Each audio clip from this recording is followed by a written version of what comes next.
បាទជម្រាបសួរអំពូមីងថ្ងៃនេះខ្ញុំមក review ម្ហូបជើងមាន់ក្រឡុកតែថ្ងៃនេះអត់បានធ្វើម្ហូបឲ្យមើលទេគ្រាន់តែ review តោះមកមើលវីដេអូខ្ញុំទាំងអស់គ្នាតែចែកដល់អីថ្ងៃនេះខ្ញុំមកថតជាមួយប្អូនខ្ញុំយីញ៉ាំសតកូកាពីដប់ពីអ្នកទៀតហើយសំខាន់ម្ហូបក៏ឆ្ងាញ់ទៀតជាពិសេសនោះគឺជាគ្រឿងខ្លាញ់ទៀតតែឥឡូវខ្ញុំមកចាប់ឲ្យបងខ្ញុំញ៉ាំមុនទៀតអូននិយាយពីថាទឹកជ្រលក់នឹងអីក៏នេះម្លេះអូយតែញ៉ាំមកធំម្លេះកូនបើឆ្ងាញ់មែនមើលគេធ្វើមាត់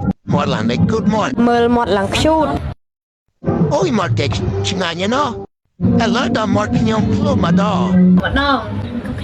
យាយពីថាទឹកជ្រលក់គេឡើងនេះlà mỏi tak sebab cuma cuma cuma hello time cho món cho mà mình mà đó